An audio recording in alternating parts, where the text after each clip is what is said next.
If you had told me 2 years ago that the man I trusted most outside my family would try to steal the very company I built from the ground up, I would have laughed in your face. But betrayal doesn't come from strangers. It comes from the ones you've let close, those you've given your trust, your confidence, even your friendship. My name is Gary Holtz, and this is the story of how I almost lost everything, my company, my family's legacy, and my peace of mind, to a man I once called a brother. If you've ever been blindsided by someone you trusted, if you know that ache in your gut when loyalty turns to greed, then stay with me. And if you believe that truth should always win in the end, make sure to subscribe and support, because stories like this remind us we're not alone. It began after my father passed away, leaving behind a modest inheritance, land, a few shares, and most importantly, the old workshop where he had first taught me how to use my hands. While others saw a dusty building, I saw possibility. Over the years, I turned that workshop into a thriving construction supply business. I worked long hours, skipped vacations, poured everything into it. My wife Mary often reminded me to breathe, to live outside of ledgers and contracts, but I couldn't stop. This wasn't just work, it was the Holtz family's pride. Along the way, I met James Faulkner. We were in our 20s then, two ambitious young men chasing opportunities. James was sharp, charming, and quick with numbers. He had a way of reading people, making them feel seen. When I was focused on blueprints and operations, he was the one networking, landing clients, smoothing deals. Together, we were unstoppable, or so I thought. Mary always said James had a glint in his eye, something restless that never settled. I brushed it off. He's ambitious, I'd say. That's a good thing. She never pushed, but I could see her unease. By my mid-30s, the business was flourishing. We weren't just small players anymore. We had contracts across the state, recognition in industry magazines, and a growing workforce. My younger sister, Lena, joined the company after finishing her MBA, helping me modernize operations. With family at my side and James as my partner, I thought the foundation was unshakable. But cracks have a way of forming where you least expect them. The first sign came quietly. One evening, Lena dropped a report on my desk, her brow furrowed. "Gary," she said carefully, "have you noticed these expenses?" I skimmed the papers. Consulting fees, travel allowances, odd vendor payments. They weren't massive, but they added up. "Maybe James approved them for client relations," I suggested. Her lips pressed together. "Maybe, but the vendors? Some of them don't check out. I think we should look deeper." I wanted to believe it was nothing. James had been with me since day one, through sweat, debt, and long nights. Why would he siphon money from the very business he helped build? Still, something in Lena's tone unsettled me. That night, I lay awake beside Mary, staring at the ceiling. "You ever think I'm too trusting?" I asked quietly. She turned, studying me. "Gary, your trust is your strength, but sometimes it blinds you." Her words stung because they felt too true. Weeks later, the storm broke. I walked into the office one Monday to find James sitting in my chair, flipping through a folder with a smirk that made my stomach twist. "Morning, partner," he said smoothly. "We need to talk about ownership stakes." "Ownership stakes?" I frowned. "What are you talking about? We've had our agreement for years." He leaned back, lacing his fingers.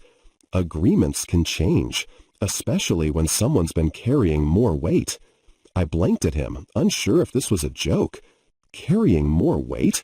James, I built this from my father's workshop." "And I scaled it," he cut in. "Don't forget who brought in the major contracts, who pitched investors, who made us visible. Face it, Gary, you'd still be running a local supply shop without me." Anger flared, but underneath it was something colder, fear. His words weren't just arrogance, they were positioning.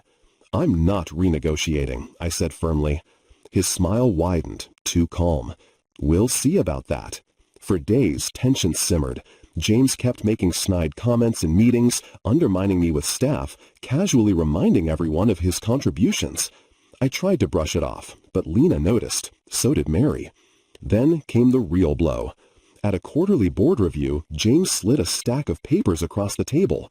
"For transparency," he said, almost mocking. I picked them up and froze.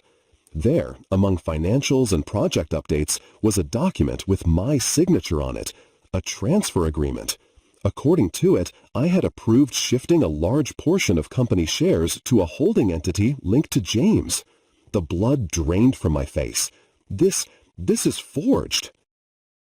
James's voice was smooth as silk. Is it? The notary stamp's right there. Witnesses, too. Maybe you don't remember, Gary. Long nights, too many meetings, people forget. Whispers rippled around the table. Doubt, suspicion. Lena's eyes burned into mine, fierce and unyielding. This isn't right, she said. We need verification. James only shrugged. By all means. But while we waste time, clients are wondering who really runs this company. That was the first time I felt the ground shift under me. Not just anger or suspicion, but the terrifying sense that the business, my legacy, my life's work was slipping from my hands. As I left that meeting, the forged document burned in my mind. If James could make people believe I'd signed away my own company, what else was he capable of? The boardroom confrontation haunted me for days. Everywhere I turned, I felt the weight of suspicion pressing down. Employees who once greeted me warmly now looked uncertain, as if unsure whether I was still the man in charge. I caught whispers in hallways, emails that trailed off when I walked into the room. James had planted a seed, and it was already growing. At home, Mary noticed the strain. One night, while I pushed food around my plate without eating, she reached across the table. Gary, she said softly, you need to fight this. Don't just sit there waiting for him to win. I don't even know where to start, I admitted, my voice low. He has documents, witnesses. If the board believes him. Her grip tightened. Then find proof, real proof. You've never backed down from a challenge before. Don't start now. Her faith steadied me, but fear still gnawed at the edges. The next morning, Lena stormed into my office, dropping a flash drive on my desk. I stayed late last night, she said. Pulled server logs. Look at this. I plugged it in, scrolling through rows of entries. At first, it was gibberish, but then patterns emerged. Logins from accounts that shouldn't have been active, timestamps that didn't match my schedule. These were used to authorize the transfer, Lena explained. But here's the thing. These logins came from James's office computer. My pulse quickened. Are you sure? I double-checked. Gary, he forged your signature, digitally, and backed it with fake notary info. He thinks no one will notice because most people won't dig this deep. I stared at the screen, anger rising.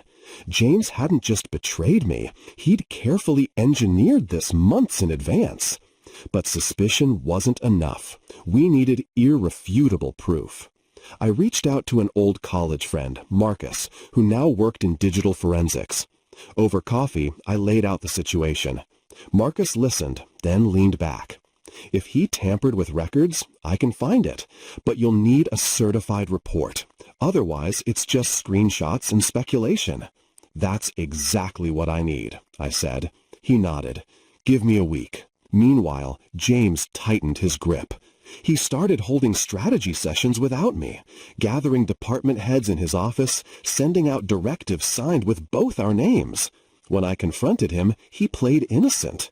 Relax, Gary, he said smoothly. I'm just keeping the ship steady while you sort things out. People need confidence. By undermining me? I snapped. By leading, he corrected. His eyes glittered with something darker than ambition. Face it, you've had your run. Maybe it's time for fresh leadership. I clenched my fists, but held back. I couldn't afford a public outburst. Not yet. At home, the pressure bled into my marriage. Mary tried to be supportive, but worry etched deeper lines into her face each day. One night, she whispered, Gary, what if he wins? What if this is how it ends? I pulled her close, though doubt gnawed at me too. Then I'll go down fighting, I murmured, but I won't hand him what my father built. The week dragged like a lifetime, but finally Marcus called. His voice buzzed with energy. Gary, I've got it. Not just the altered logs. You've got metadata, unauthorized access trails, even IP traces leading straight to James's home Wi-Fi.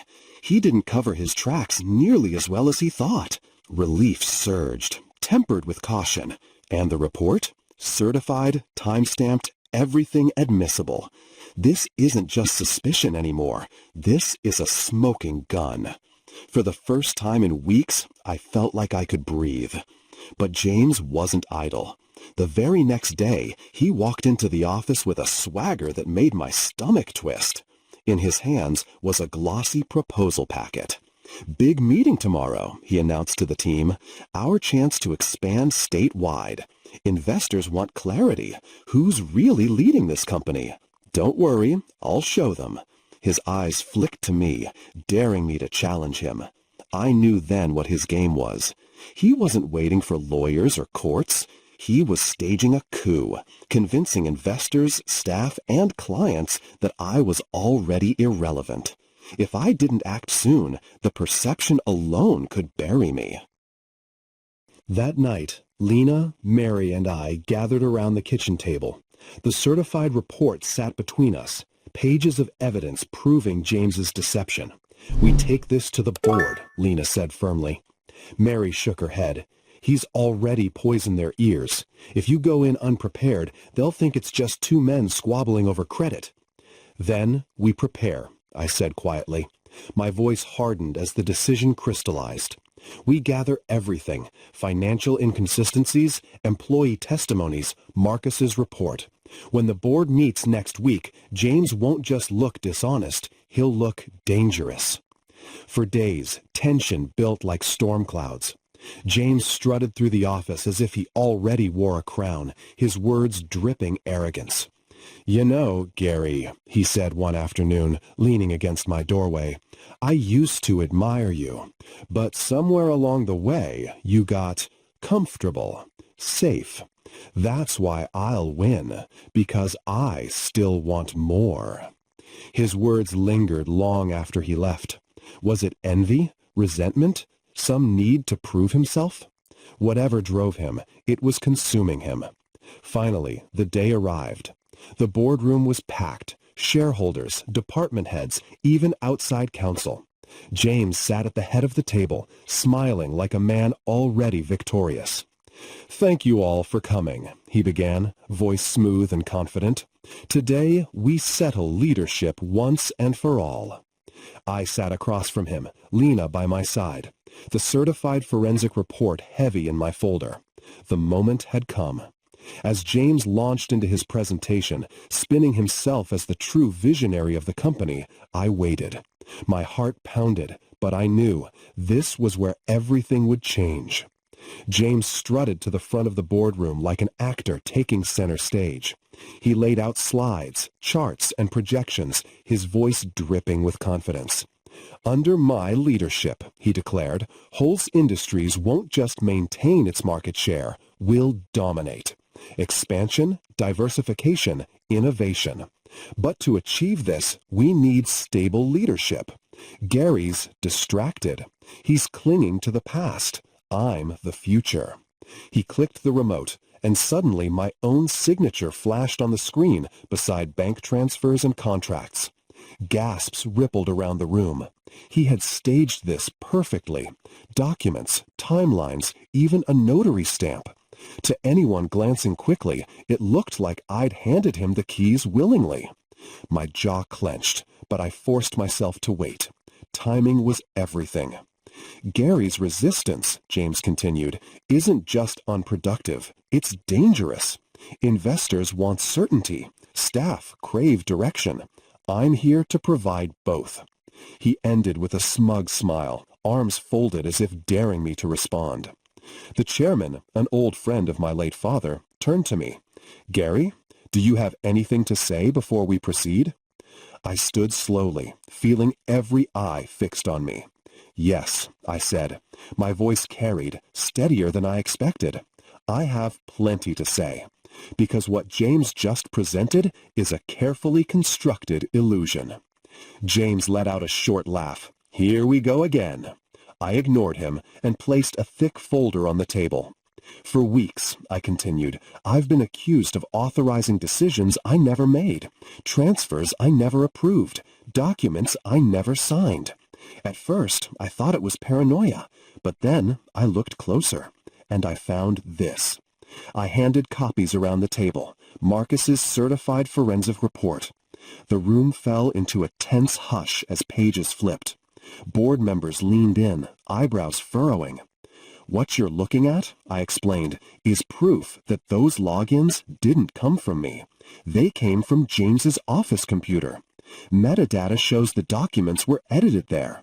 IP traces link directly to his home Wi-Fi. And these signatures, I paused, sliding forward an enlarged image, were digitally forged. The notary stamp? Fabricated. A murmur broke out. One board member frowned. This report is certified? Yes, I said firmly. Conducted by a third-party forensic analyst. Time-stamped, verified. Not just screenshots, not speculation. Facts. James's smile wavered for the first time. That's ridiculous, he snapped. Anyone could have planted that. Gary probably hired his friend to. The chairman cut him off. James, these are official findings. If they're falsified, you'll face legal consequences. Beads of sweat formed at James's temple, though he tried to keep his composure. But I wasn't done. Look deeper, I urged, flipping to another page. These transfers weren't just unauthorized. They conveniently routed money into shell accounts tied to James's brother-in-law. This wasn't a mistake. It was theft. The room erupted in shocked voices. James's chair scraped back. You can't prove that. Yes, I can, I said evenly. And the authorities will too. The tension built like a storm. Every eye swung between us, the weight of betrayal settling over the board. James's mask cracked. Now, you've always looked down on me, Gary. Always acting like you're the golden boy, carrying your father's legacy. Well, I deserve this company more than you ever did.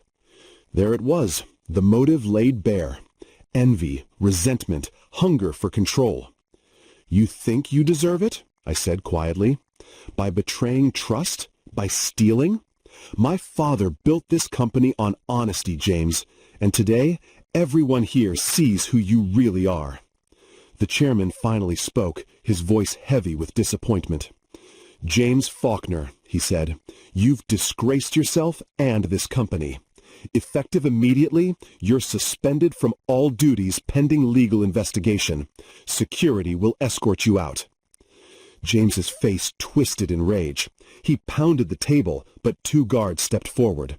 This isn't over, he spat as they pulled him toward the door. You'll regret this, Gary. The door slammed behind him, leaving silence in his wake. Relief washed over me, but it was mixed with sorrow.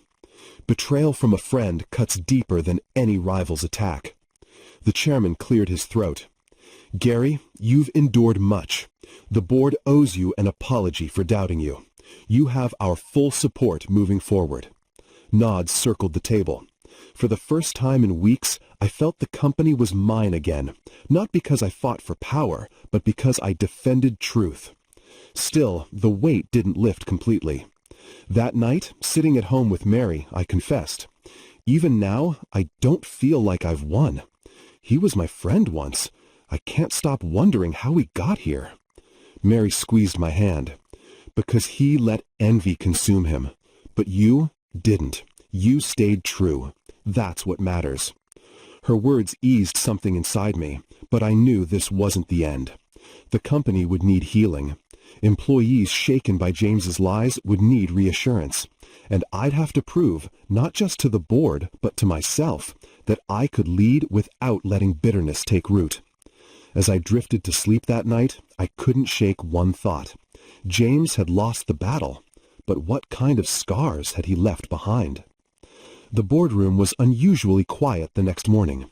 Usually, chatter about quarterly targets and expansion strategies filled the air before Gary entered, but today, an edge of anticipation lingered.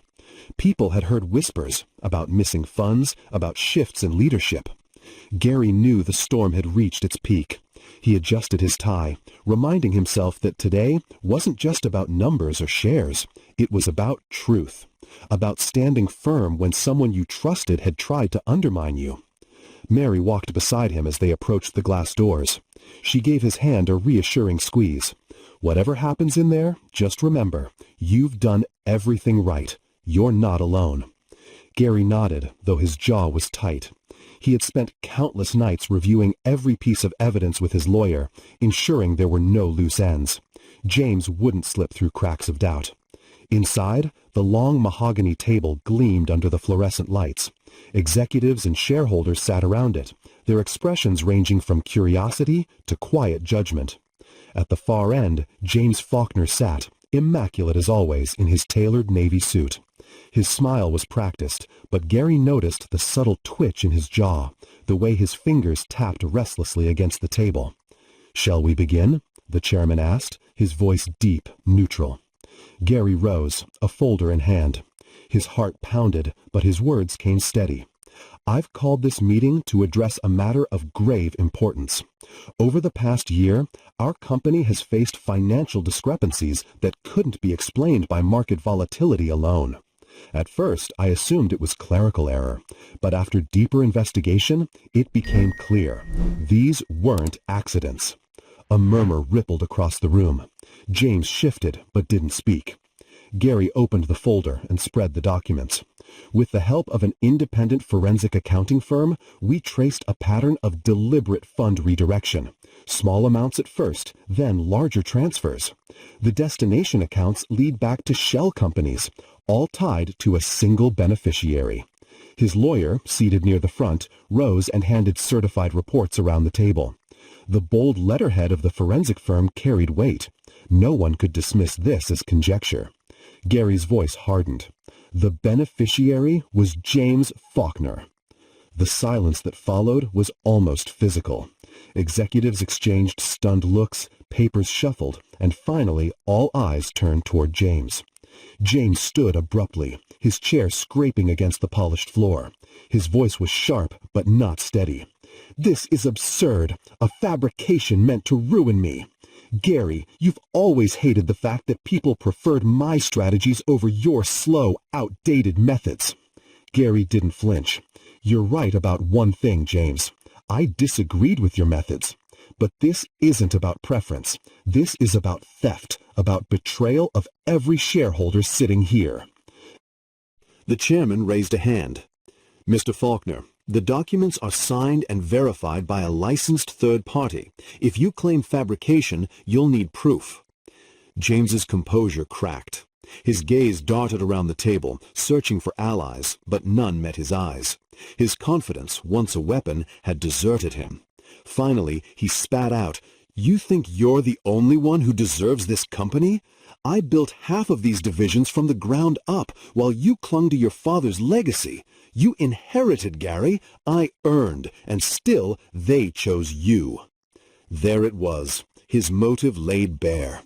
Resentment that had simmered beneath the surface for years, now boiling over in a desperate attempt to justify his actions. Gary inhaled slowly, steadying himself. He spoke not just to James, but to everyone in the room. "My father's legacy wasn't mine to hoard. It was mine to protect, for every person working in this company, for every family depending on it. You could have shared in that. Instead, you tried to dismantle it for your own gain." The lawyer cleared his throat. "With the board's permission, we've already filed preliminary charges. The authorities will take it from here." Gasps and whispers followed as two officers entered the room quietly, moving toward James. His defiance collapsed into frantic outrage. "You can't do this! This is my company, too!" "No," Gary said firmly, his voice echoing in the chamber. "It was never yours to steal." The officers escorted James out. His protests echoed down the hall until they faded, leaving only the heavy silence of the boardroom. The chairman exhaled, his expression grave but resolute. "Mr. Holtz, you've done this company a service. The shareholders will vote, but I see no reason why your leadership should be questioned after today." Gary lowered his head slightly in acknowledgement. "Thank you. But it wasn't just me. It was every honest person who stood for truth when it was hardest. As the meeting adjourned, Mary slipped her hand into his again. He glanced at her and, for the first time in months, allowed himself a small smile. The war wasn't just about balance sheets and ledgers. It had been about trust, about keeping alive the integrity his father once instilled. And now, though the scars remained, the foundation stood firm. The following days felt like the first breath after a long dive.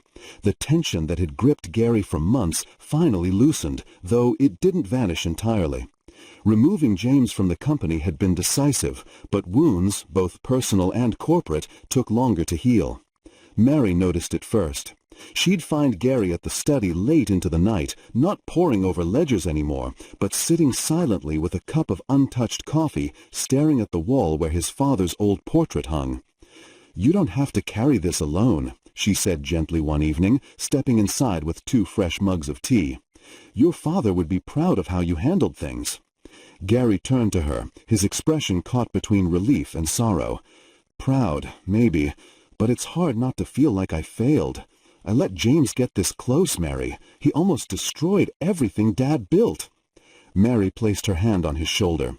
"No, Gary, what you did was exactly what your father would have wanted. You protected what matters, not just the company, but the people. That's leadership." Her words steadied him more than she knew. For weeks, he'd been consumed by anger and suspicion, building traps, checking every shadow. Now he was learning how to let go. The company, however, still needed reassurance. Rumors had spread, and employees were anxious. So Gary called for a town hall-style meeting in the main atrium, a glass-walled space that overlooked the city skyline.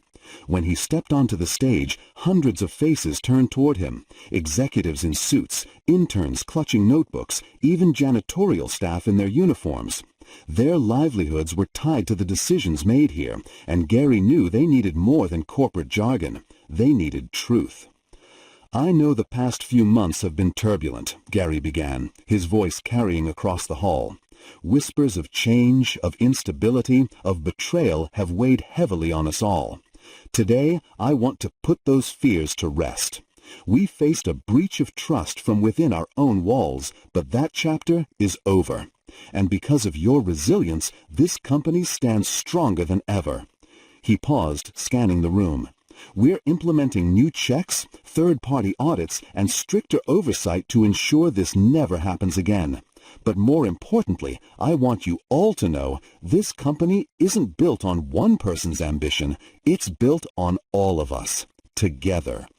The applause began cautiously, then swelled into a standing ovation. For many, it wasn't just about numbers. It was about knowing their leader hadn't turned a blind eye, that he had fought for their shared future. As Gary stepped down, employees approached him one by one. A young accountant thanking him for protecting jobs. A senior engineer who said he hadn't seen this much hope in years. Each word restored something in Gary he hadn't realized he'd lost. The quiet pride of leading with integrity. Privately, though, Gary wrestled with another truth. The betrayal had cut deeper than business. James hadn't just been a partner. He'd been someone Gary once called a friend. Their families had dined together, celebrated milestones together. That loss gnawed at him in quiet moments. Mary noticed the weight still on him. One evening, as they walked along the garden path outside their home, she said softly, "You can grieve him, you know. Not the man he became, but the friend you thought you had." Gary looked at her, surprised. "Grieve him?" She nodded. "Losing trust is a kind of death, too. Pretending it doesn't hurt won't make it easier, but acknowledging it will help you heal." Her words lingered. For the first time, Gary allowed himself to mourn, not for James the traitor, but for James the partner he had once believed in. It didn't erase the pain, but it gave it a name, and that made it bearable. Months passed, and the company not only stabilized, but began to grow again. Deals that had stalled were revived, clients returned, and the employees worked with renewed energy. Gary often credited them publicly, shifting the spotlight away from himself. He knew this resilience wasn't his alone. It belonged to everyone who chose not to give up when fear spread. At home, life also found a gentler rhythm. Family dinners weren't overshadowed by tense phone calls. Laughter returned to the table. On weekends, Gary and Mary would take walks, sometimes reminiscing about the struggles, sometimes simply enjoying the quiet. One Saturday evening, they hosted a gathering, not just for executives, but for close friends and family. The living room buzzed with warmth, glasses clinking, children playing by the fireplace. For the first time in a long while, Gary felt light. He stood by the window, watching the city lights glitter in the distance. Mary joined him, slipping her arm through his. "Do you see it?" she asked. "See what?" "The difference in you. You're not carrying it alone anymore." Gary smiled faintly. "Maybe you're right. Maybe for once I can just breathe." Mary leaned her head against his shoulder. "That's all I ever wanted. For you to remember life isn't just about guarding legacies. It's also about living them." Gary looked around the room, at the laughter, at the trust restored, and realized she was right. The battle had been grueling, but it hadn't defined him. What defined him was the choice he made every day, to protect, to lead, and to cherish the people who stood with him. And that choice, he knew, would outlast any storm. The legal aftermath of James Faulkner's scheme could not be ignored. Once the forensic reports were handed to the authorities, an official investigation was launched. Gary had been deliberate in how he presented the evidence, careful to ensure that nothing could be dismissed as rumor or bias. The external auditors confirmed the irregularities, and the digital forensics team certified every document, every time-stamped transfer, every forged authorization. James had thought himself clever, but the paper trail was meticulous, undeniable. When the news broke in the business press, it hit like a thunderclap. "Former executive under investigation for fraud," the headlines blared. Clients who once doubted Gary's stability now called in support, appreciating his transparency. Employees felt vindicated, knowing their leader had chosen honesty over secrecy. For Gary, however, it wasn't triumph. It was sobering. He remembered the long hours he and James had once spent sketching ideas on napkins, dreaming of futures they were sure they'd conquer together. To see James now, reduced to a name in the headlines of disgrace, left a hollow ache rather than satisfaction. Still, justice had to run its course. Weeks later, Gary received a formal notice. James had been indicted. The charges included fraud, falsification of documents, and attempted embezzlement. He would face trial. Mary read the letter over Gary's shoulder and placed a steadying hand on his arm. "You knew this was coming," she murmured. "I did," Gary replied quietly. "But it feels different seeing it in print. It's so final. There's no undoing it now." Mary searched his expression. "Do you regret it?" Gary shook his head slowly. "No. What he did demanded consequences. But I regret that it came to this, that a man I trusted chose this path. That's the part I'll never understand." The trial itself unfolded like a mirror of the shareholder meeting, but with higher stakes. Gary testified calmly, laying out the facts, never exaggerating, never dramatizing. His restraint impressed even the court officials. He wasn't there to ruin James. He was there to defend truth. James, on the other hand, attempted a defense rooted in desperation. His lawyers claimed he had been pressured, that debts had clouded his judgment, that he had never intended permanent harm. For the first time, Gary saw not arrogance, but something closer to fear in James's eyes. In that moment, a strange thought struck him. Perhaps James had never been as confident as he appeared. Perhaps the smirk, the sharp words, the relentless ambition had all been armor to hide the fractures beneath. It didn't excuse what he'd done, but it explained something of the man Gary once called his friend. The verdict was inevitable. Guilty. James was sentenced to several years in prison, with heavy fines to repay what he had stolen. When the gavel fell, Gary felt no surge of victory, only an exhausted release, as if an anchor had been cut free at last. Reporters clamored outside the courthouse, shouting questions. Gary gave only a brief statement. "This has been a painful chapter for everyone involved, our employees, our clients, and our families. But today shows that truth, though tested, still prevails. My hope is that we can all move forward with integrity, rebuilding not just trust in our company, but faith in one another." Then he turned away, unwilling to make a spectacle of another man's downfall. In the months that followed, Gary focused on rebuilding, not just the company, but himself. He and Mary traveled occasionally, something they hadn't done in years. They took a short trip to the coast, walking barefoot along the shore, letting the waves erase old conversations that once revolved only around business. At home, Gary discovered the joy of small things again, gardening in the morning sun, playing the piano late at night, even hosting friends for dinners where laughter outweighed strategy talk. Mary teased that he was finally remembering how to be human, not just a CEO. The company, too, began to thrive.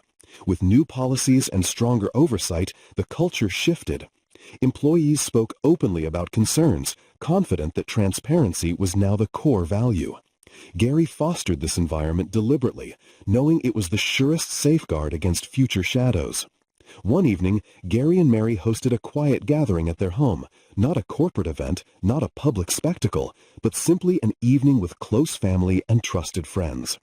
The air was warm, the garden lights twinkled softly, and the sound of conversation floated like music. As Gary looked around the table, he felt a deep sense of gratitude.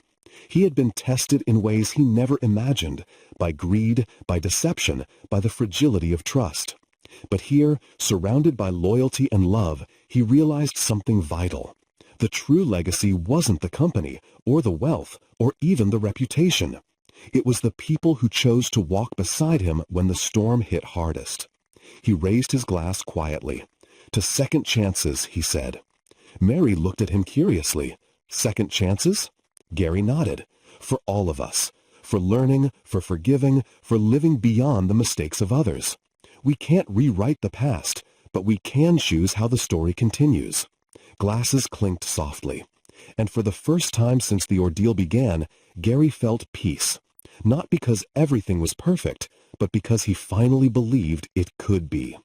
If this story touched you, if you've ever faced a moment where truth was tested and you chose to stand tall, then let this be a reminder. Integrity always leaves a longer shadow than deception. If you felt that in your heart, don't forget to like, share, and subscribe for more stories that remind us of the strength we carry within. This story may be over, but the betrayals never stop. Like this video, share it with your circle, and subscribe to Chronicles of Family Betrayal so you don't miss what's coming next. Another shocking story is just one click away below.